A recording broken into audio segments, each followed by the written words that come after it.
Hello everyone, my name's FlareBlitzed and welcome back to Tiny Bunny. And let's start off with a dark subject here. And what would my parents do if I'd gone missing? Would they cry and thrash about hysterically? Or would they accuse each other, like they always do, and forget about me eventually? No, of course not, they would not do that at all! How dare you would think of such a thing! Mom, this Vova, did he go missing in our forest? Seems like it. Poor child. I looked out the window at the road. The police UAZ drove off towards the village. The officer's nephew came to mind when I was splitting off old paint from the windowsill. I remembered all the teenage mystery novels from the Black Kitty. Again, something else which I think I should just note down just to make sure that it's something that I need to remember for the future. So we've got Black Kitty. And we've got Babby as well, which was underlined. Anything underlined, just write down. Hold on, did I read it? I think I did. Oh. Okay, okay, the mouse is a bit unfunctional. I remembered all the teenage mystery novels from the Black Kitty series I've read this summer. Okay, cool. Your average boys and girls investigated all sorts of mysteries there. They looked for clues, spied on suspicious people, and after a set of amazing adventures, BAM! Solved any complicated case. They became local celebrities and must have made their parents very proud. I noticed a trail of policemen's footprints that led to the forest, and then it clicked in my head. Why don't I start an investigation of my own? Maybe I'll find that lost boy, and I'll get a reward. Oya would be so happy. And not only Oya, Mum and Dad too. Do you think so, Anton? Or would you think they'll be angry at you for going into the forest alone? Maybe they'll even forget about their quarrels for a while. Maybe I'll even save up for what? I'll even save us from the... Okay. Something to do with the house, I presume. I fantasized about buying Oya a Tamagotchi and getting a cassette player and a bunch of tapes for myself. And a whole box of Kinder Surprise. Most importantly, the Kinder Surprise. When was the last time our parents bought us any toys? Last autumn, I think. My dad had lost his job at the time. There's that annoying son about it. Okay, another underlined word, son, without a capital. I had little to no idea what was the accountant's job like. They count money, I think. I think there's many more layers than just counting money. Neighbours used to envy us. But nowadays, Mum and Dad barely had money to afford sweets, and Dad would always divide a single chocolate bar between me and Oya. Sometimes I gave her my share too. No matter how much I wanted to eat sweets, she was still just a pipsqueak. I couldn't wait to go outside, looking for clues. I'm going outside. Yeah, right. You want the police to go around with your photograph next? The forest is so thick. What if a boy gets snatched up by wild animals or something even worse? Even worse? Echoed through the hallway. I won't go that far. I'll stay away from the forest. Also, I'll go in the forest. Did you hear what I said, or should I repeat myself? Better go pack your school bag or play with Oya. The sound of splashing water came from the kitchen. It meant that the argument was over and Mum had the last word. Oh dear. Oh my, we got ourselves multiple choices here. You know what that means. And this is our first multiple choice as well. Now we're rebellious to the front yard. Anton, I'll whip you if you make a single step out of the door. Front yard. I need to distract Mom somehow, or I'll get scolded in my head with them about. Need to distract her. What could I possibly have? Parents prohibit me from making long-distance calls, but from time to time I really want to hear my old friends. Sometimes I would just pick up the phone, listen to the low hum of the zoomer and the distant crackling, imagining the wind howling in the ice-letting chords. Okay. Something to distract. This cross had seen so many people come and go in this house. It was like as if it absorbed all human sin for the long years it was hanging under the seat, above the seat. Oh, for goodness sakes me! Why can't I get words correctly for once? And my mouse has gone all funny. No, not that one.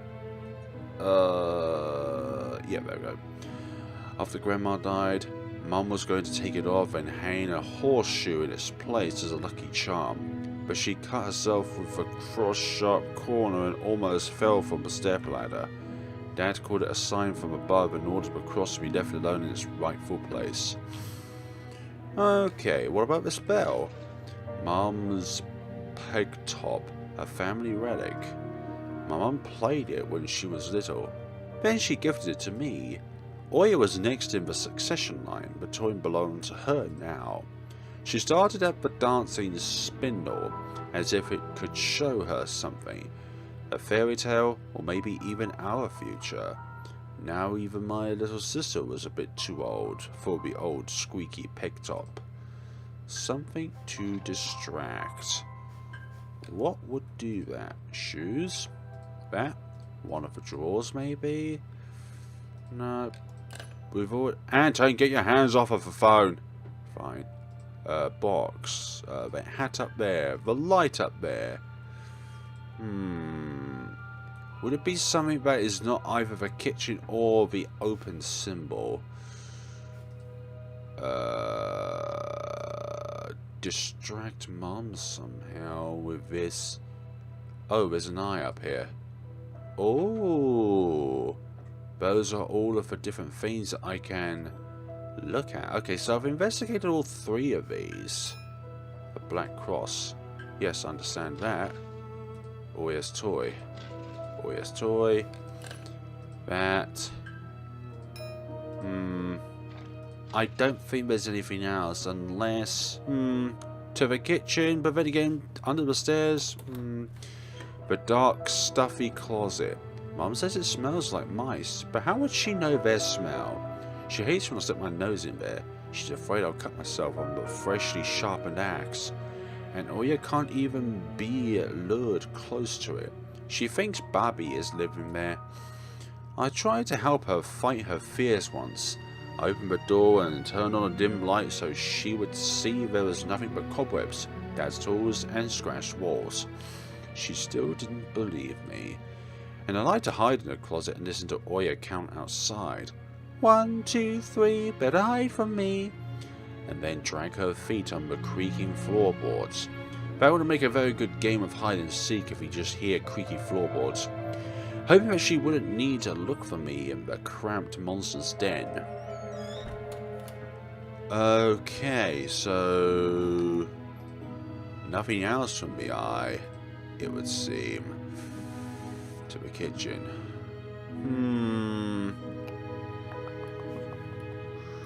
What else? What else? What else? The side of an old ocean freezer was checkered with my childish drawings, Mum's recipes, and all kinds of stickers from bubblegum with dinosaurs that Oya liked so much. Among that still life picture hung a piece of ruled paper with the phone number of a police officer who visited us.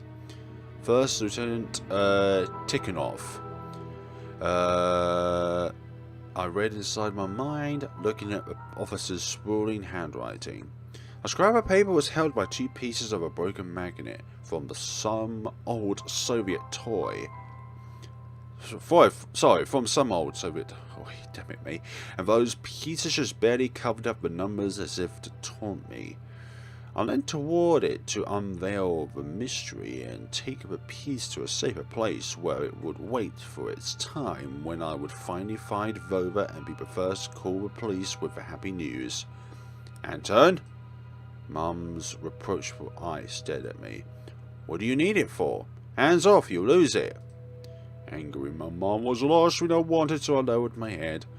So yeah, still something to distract. Radio. Airmarcom of Russia has declared a state of emergency due to adverse weather conditions. According to the weather forecast, a cyclone is moving toward the region. Expect heavy snowfall, blizzards, and snowdrifts on the road. Keep your eyes open and take care of yourself. Of course, yes, take care of oneself. Oh yes, this is Little Canada. Not Little Canada, something else up there. The decrepit and stained cupboard Canada was once my favourite form of entertainment in Grandma's house. I remember waking up and running to the kitchen so I could tear off yesterday's leaf first thing in the morning, as if the coming day would get lost in the Tiger Forest. Tiger Forest? Without my help. One day close to New Year's, one day close to Grandma's funeral, one day closer to your funeral. I haven't touched this Canada for years now. Since the time they started writing dark and spooky death chants, they only made me gloomy instead of funny proverbs and superstitions, to be exact. I grabbed a dusty Canada leaf with caution and it tore off effortlessly. There's number 8 on it. Sadly, the spooky descriptions from my childhood were still there. 7 horses carry the log. If 7 can't carry, bring me 8 for a fairy, sorry. They would take it away and never come back. This is a fate the log cannot escape. I crumpled the grey leaf and threw it into the waste bin, hoping to get rid of the anxiousness that washed over me. It was spreading inside me like an ink stain of blotting paper. You sure? Of course it won't be that easy. Of course not. It was difficult to lie to Mum, but there's no other way for me to run away from home. Mum, something's wrong with the TV. The picture is dim and there are stripes all over the screen. Mum's face became visibly distorted. Ah, you're kidding me here. So, have you had enough of shooting those stupid dogs now? What do you think this is, Duck Hunt? Told you the kind of scope would go dim because of your console. Where will we find a TV technician in this hole, huh? Maybe it's just the settings? Please, go see for yourself. Strange. It worked fine in the morning. Maybe the snowfall caused it. Mum rubbed her hands clean off on her apron and went to Oya's room. Great. Time to snatch it. Let's see. Goody goody gumdrops. Lovely. We've got the number. Let's see. The number is 2-03-37. Not that one. Good. Don't need to remember that now. Goody goody good. Open the fridge. Open the top. Grandma kept ice cream for me and Oya here, but now I can see meat bits for soup and clumped together pelmeni. How does one pronounce these certain names? It is all a little bit diabolical at times. Meat bits for soup and a pack of pelmeni. Pelmeni? I don't know, sometimes. I do not know. Turn back. Phone. You can still see me from here? What the heck? Anton, get your ass out of the closet immediately. Oya's toy. Kitchen. Anything else to inspect? Radio? Машина, в которой он находился, была обстреляна неизвестными вооруженными лицами. Radio? Куплю жене сапоги. And a newspaper. I took a peep at Mum's crossword. She would get very angry if someone gave her advice, so me and Dad faked knowing the answer and being about to reveal it all the time. I smiled at a fleeting thought. Vertical, 9 letters. The name of a Palestine deity that protected them from viper bites and had a nickname, the Lord of Flies. Second letter is E. What would that be? Nothing that springs to mind at the moment. We haven't got anything with 9 letters in it. More investigation required, probably. Lovely. We went outside. I opened the front gate and went into the field, carefully so Mum wouldn't see me from the window. When I crossed half of the distance toward the forest, snow piles became as high as my knees. I remembered my nightly fears. I saw those silhouettes around me. They were jumping around, holding hands. Oh, look, there's crows in the sky there. Or another kind of bird. That hypnotizing music started playing in my head all on its own. In the light of day, those distant figures felt like a simple dream. The sun turned my nightmares to ash, but the aftertaste was still there, distant ringing in my ears, distorted shadows crawling on the snow alongside me, and a barely audible whisper in my head, blurry and almost kind. Everything was silent. So silent I felt like the world was totally empty. No ground, no sky, no parents, no Oya. But time reached its limit. A one-way trip that ended at the forest's peony stockade. Sometimes silence was much scarier than any scream. Our parents would scream at each other while arguing, and both me and Oya turned to stone, listening to them. But they always came in silence. Our apartment became numb a couple of days before we departed. It was hard to remember the last time Mum and Dad joked around, laughing, or spent time together. Almost like all of it was in a previous life. When they kissed with Oya pleasant, she always frowned and snorted in a funny way. But one day it all changed. Something important had left our home, and something scary filled the remaining void.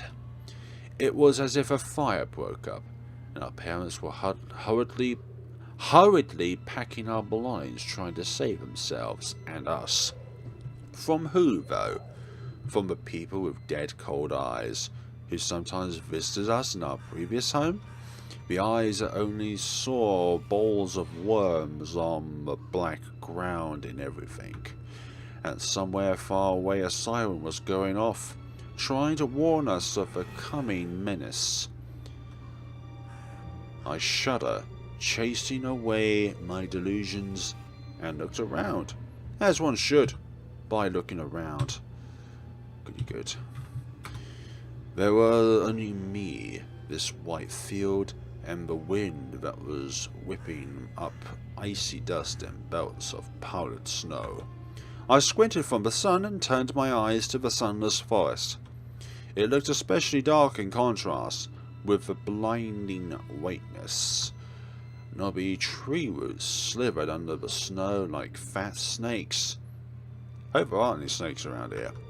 Rotten leaves and curfeurous needles froze into the ice. I see a glove there. Dry, prickly branches intertwined, bringing up uncomfortable thoughts about fences. Were they protecting the forest? Or were they keeping something from breaking out? Some objects were hanging from one of the pointy branches. I tried to get closer, drowning in snow. When I almost got to the edge of the forest, I saw a knitted mitten. It looked like a wounded bird among the hungering semi-dark. Should I take it to the police?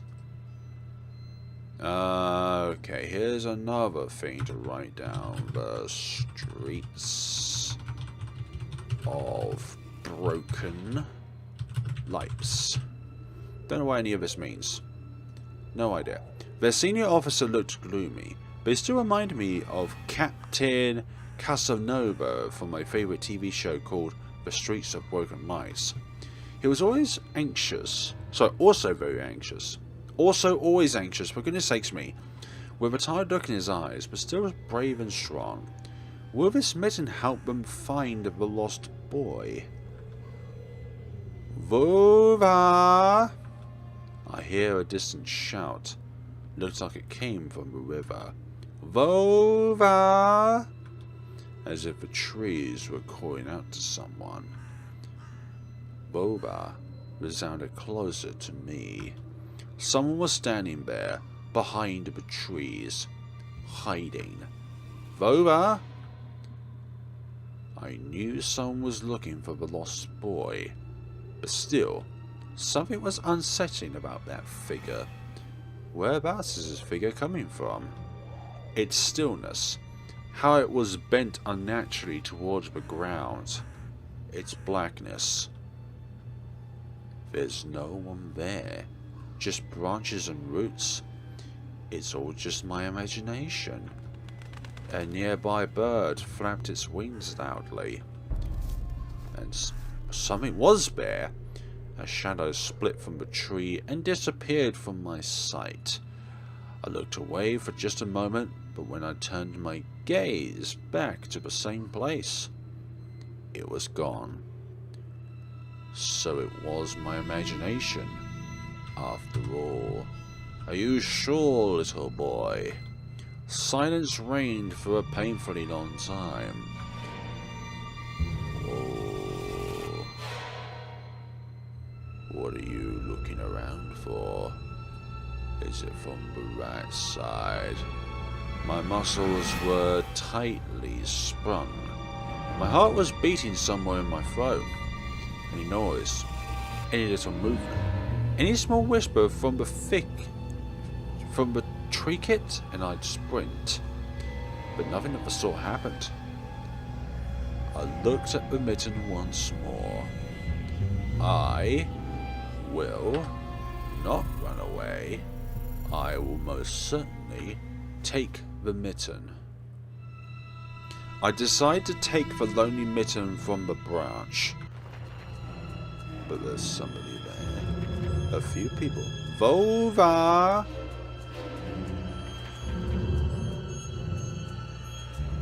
A shout rumbled across the field and dissolved into the distance. No echo. No hope for a reply.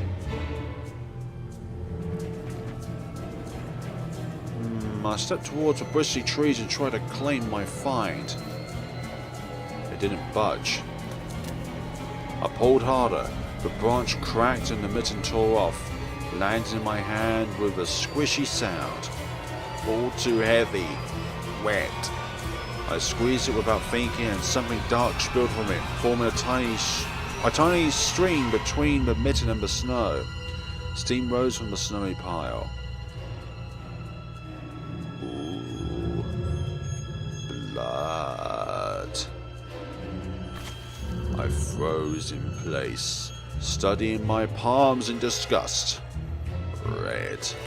The sound of cracking branches invaded the silence.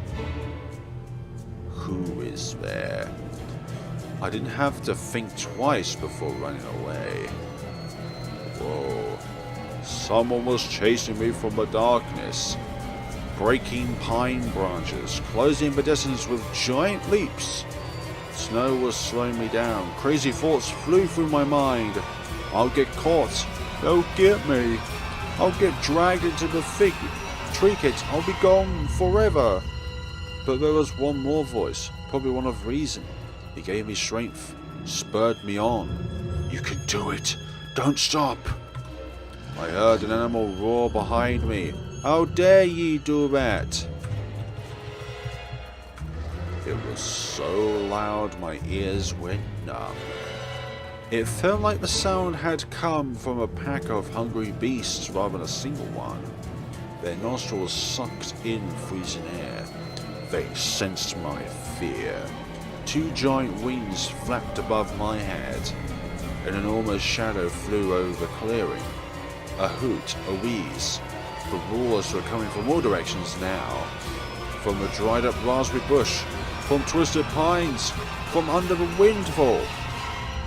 How far did we go into this forest, honestly? Hurry, run, don't look back. It felt like I was inside a nightmare. The snowy clearing became vicious like quicksand. I was stuck in place.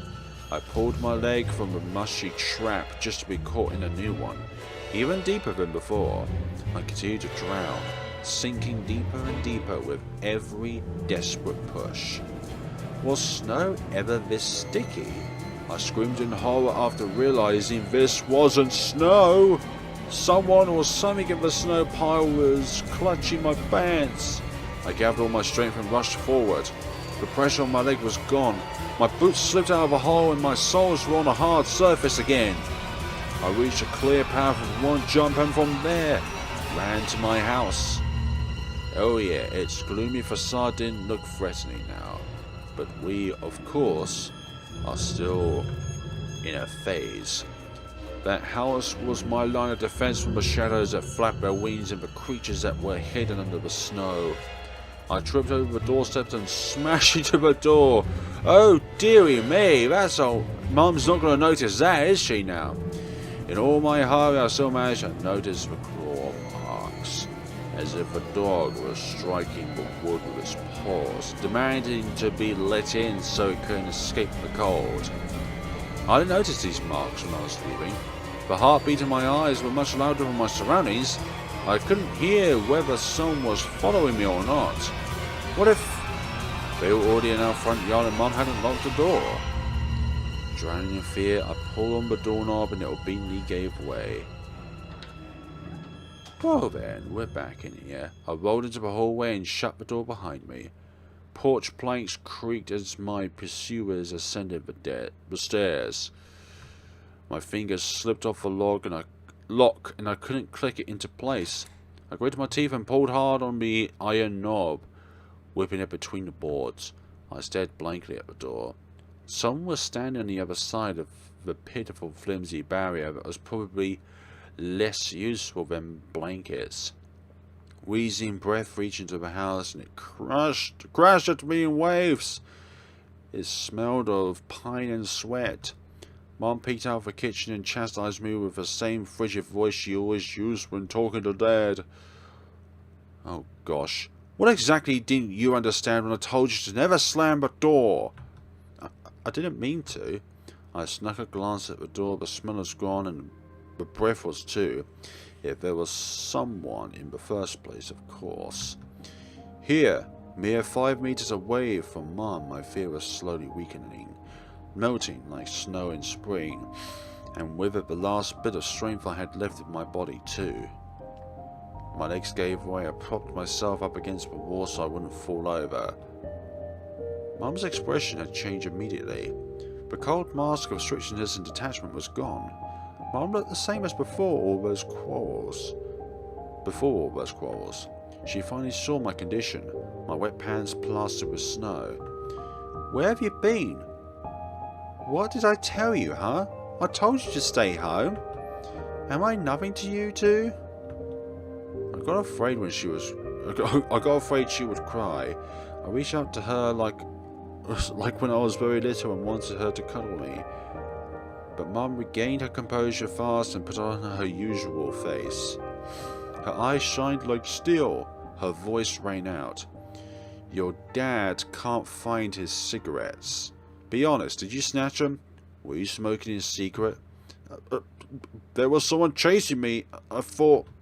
I stuttered as soon as I started explaining myself. Tears welled up in my eyes. Mum leaned toward me and sniffed my clothes like a beast, searching for the smell of tobacco. Then she squinted her eyes in suspicion and looked in the front yard. Her expression changed in an instant and she covered her mouth with her hand. Look, over there, at the fence. My heart started thumping, and as if I became prey once again, my pursuers were following me in the field. I could swear that I've heard something scratch at the door, just like in my imagination. Mum beckoned me with her finger and I gathered all my remaining bravery to look into the kitchen window facing my fear. There are wolves over there. I could barely discern some hairy silhouettes swimming in snow through the icy winter patterns on the glass. Dogs. Just a small pack of strays with no name and owner, barely reminding of the hungry monsters that live on the edge of the forest.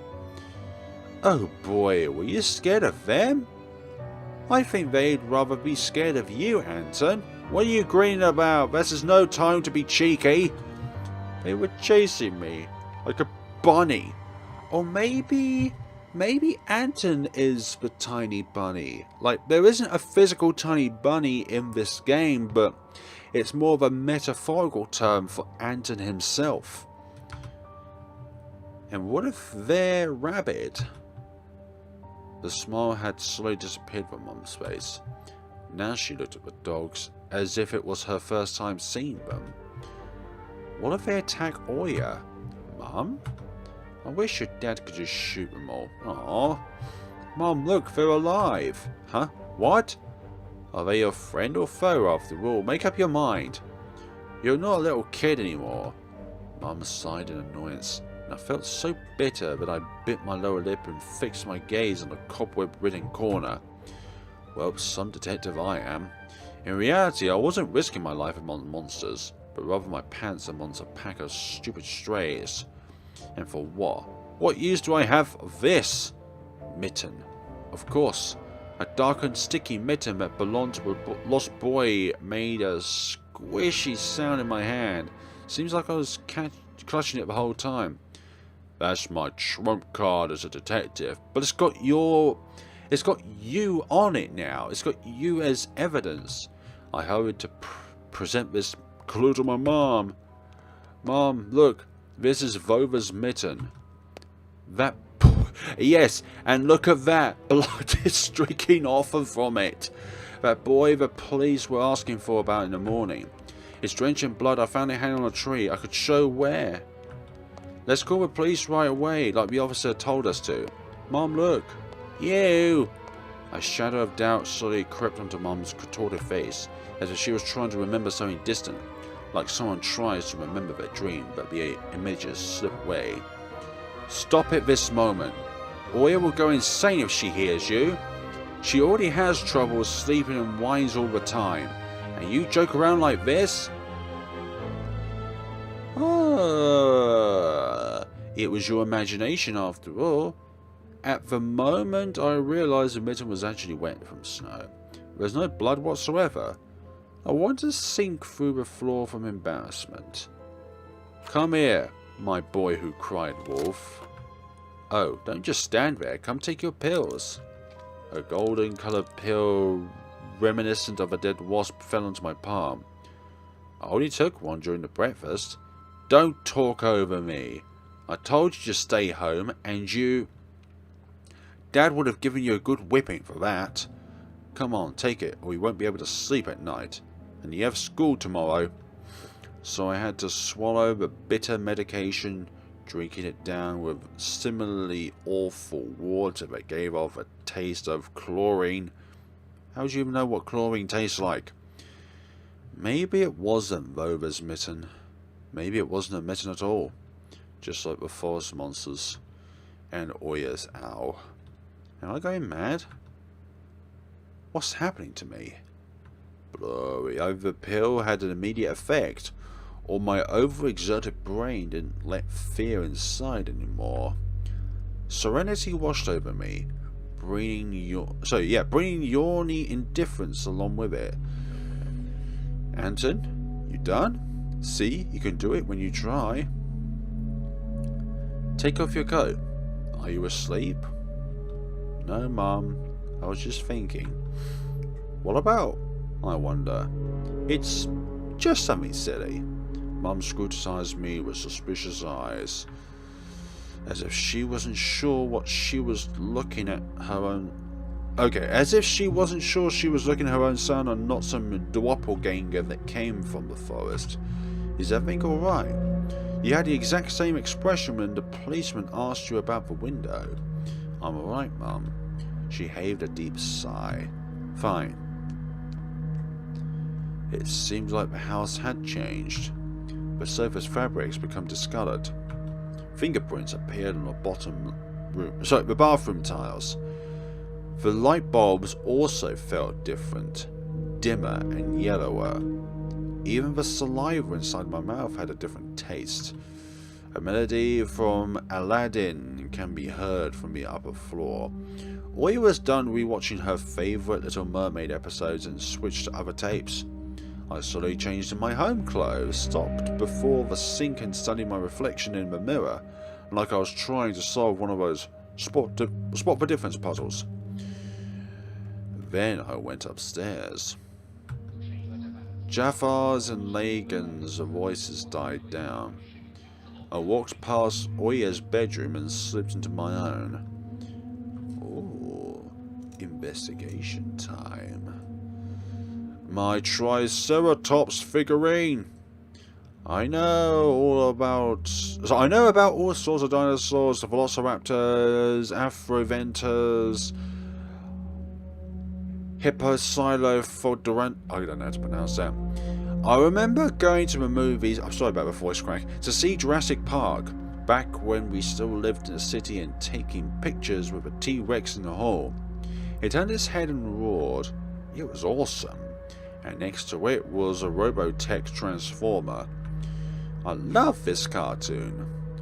When a jet fighter speeds up in the intro among the sounds of blaster fire, you know your next 20 minutes will surely be amazing. Then, whatever that is, space station is captured. Reg, get ready for battle. Okay, enough of that. Enough about that kind of fantasy. Okay, curtains. The forest didn't look as grim during the day.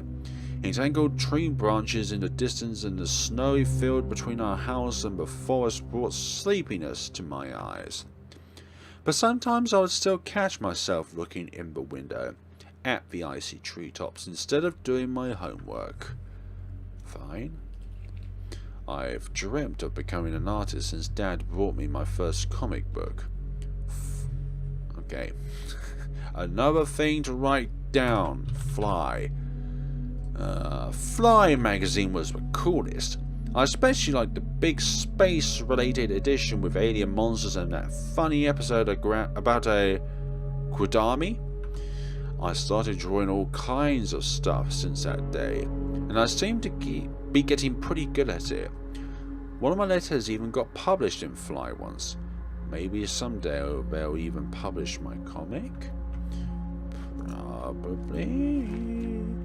Monsters, ghosts, UFOs, ghouls, vampires, wolverines, I don't know, werewolves. The Encyclopedia of Paranormal Phenomenon from Rossmann Publishing. I've learnt about the Loch Ness Monster, Medusa Gorgon and Bigfoot from there. Oya's always scared of a book. She could barely handle shifting through the monster and alien sections with me, but the middle part where they start to talk about ghosts really freaked her out.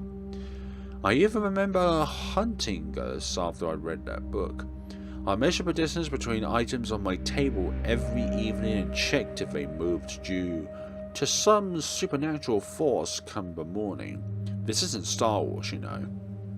They didn't. But to be honest, what was I expecting? To meet Casper the ghost? Possibly. So done that one, that one, that one. I was thinking that this one could be another inspection point. Open up.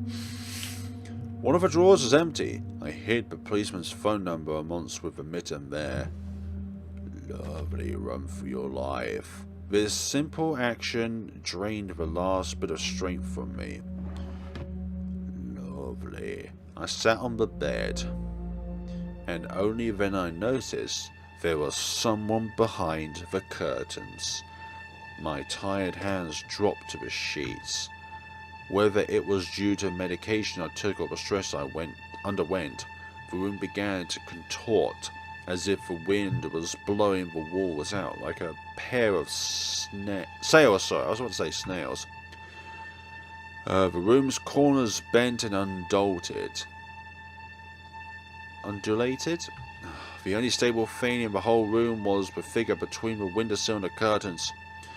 A flimsy piece of cloth was stuck to my hidden visitor, just like a savant of sorts. Oya? Who else would be standing there? I stood up and licked my dried up lips. Yeah, Oya, it's so funny. The silhouette was unmoving. It was enveloped softly by the curtains, as if there was a thick layer of darkness there. Not a human being. I reached toward the curtains. Ba-dum, ba-dum, beat my heart, controlled by medication. The wind sang and was filled with a chorus of voices. For a second, I wanted to return to the bed, just lie down and watch the person behind the curtain, knowing full well that they were looking back at me. They're looking without blinking, waiting for me to fall asleep. Plastic rings rustled against the holder when I pulled open the curtains. Gotcha! Hi, Oya. What are you doing here, spooping me like that for? I knew it was you from the beginning. A blindingly bright halo lit up above Oya's head with the setting sun as the background. My sister was shining. When she was just a baby, Dad always used to say she was shining with happiness. I always retorted, but Dad, she's not some flashlight. It's more rhetorical than a physical thing. But I brought her to the window one day and sunlight poured on her smiling face. I felt like it was holding a child woven from light. I saw everything. Oh, really? What did you hide? She was just like my mom when she was little, before she put on her sad mask of tiredness and switched to her commanding tone of voice. It's nothing, just... Oya ran up to the table, her eyes round, and asked, "You stole something and hid it there. Are you a thief?" "What? Don't be stupid." I didn't steal anything. A clear image came to mind, that mitten hanging from a tree branch. What if I did steal it after all? From the forest, from the tilted figure standing behind the black trees. Oya could be selfish and stubborn when she wanted. Then show me. Swear that you won't tell anyone, then I'll show you. Oya wore a plotting smile. I swear on Mom's heart. You're gonna tell Mom, aren't you? An oath she heard in one of the movies about the pioneers we watched, right? Pioneers. Lovely. I don't say things like that. Oya nodded and made a gesture with her hand, locking her mouth with an imaginary key. She was filled with curiosity that was splashing her giant eyes. I opened a drawer and Oya leaned in, holding her breath. It looked like there was not just a simple mitten, but some sort of exotic critter. Is this someone's mitten? She said that as if she couldn't understand what she saw. A certain boy lost it, and got lost himself. Now do you understand how dangerous it is for kids to wander into the forest, right? He must be really cold out there. Will they find him? They will. The police are going to house, showing his photo to everybody. Oya traversed the room with care and pressed her tiny palms against the window. And why are they going to houses and not the forest? Are they scared? The question caught me right off guard. The police aren't scared of anything. Yeah, right, flashed in my clouded mind. Did they really check every nook and cranny where darkness, cold, and whispers of icy branches dwell? If that's the case, how do they miss the mitten?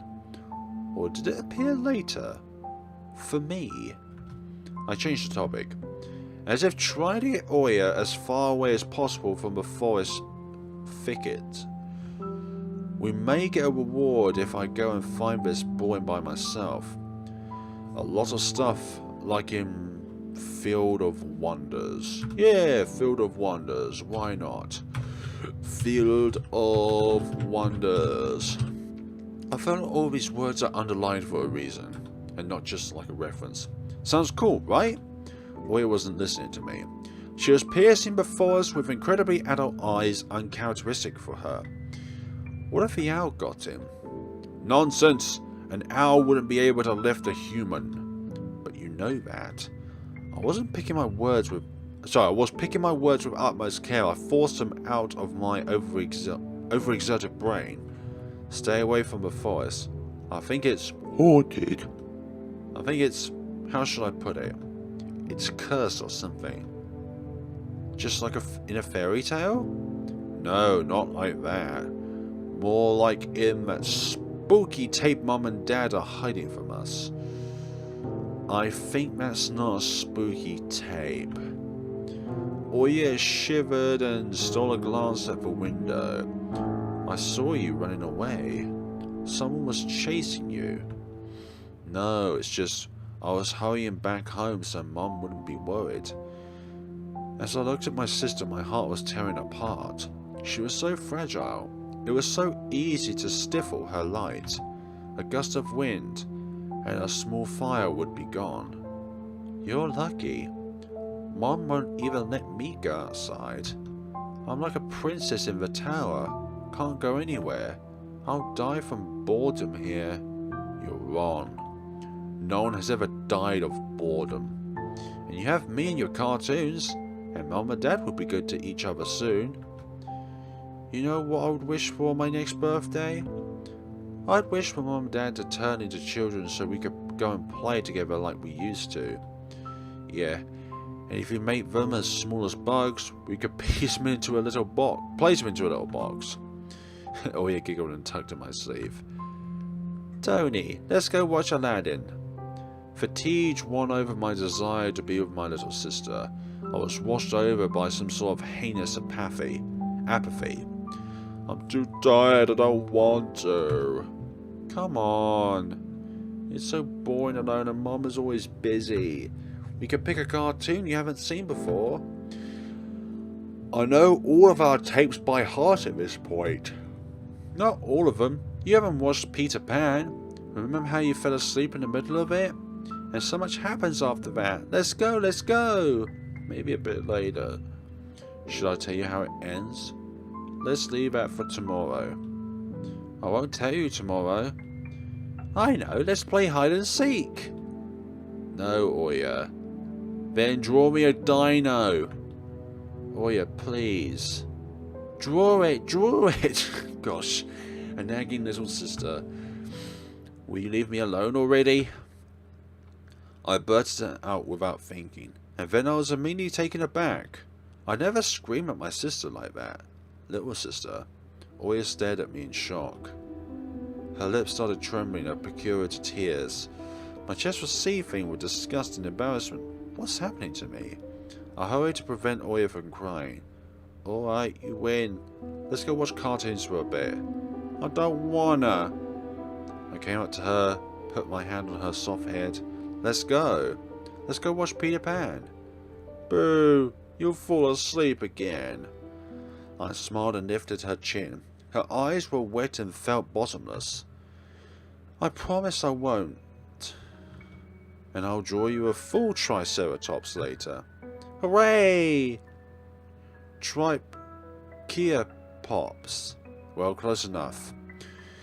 Oya rubbed her eyes with the sleeve of her pajamas, and a shining smile returned to her face. I'll go ask Mum for condensed milk and bread, and you rewind the tape. The bread is fresh, just how you like it. Alright, just be careful not to spoil the milk, or you'll be yelled at again. What about I won't spill it? The tape is somewhere in the nightstand. Look for it. Oya disappeared into the doorway, and I dragged my feet into the neighbouring room. Okay, we're going to leave things off here for the moment, folks. I'm not sure how much longer this goes on for, but I am really enjoying this game so far.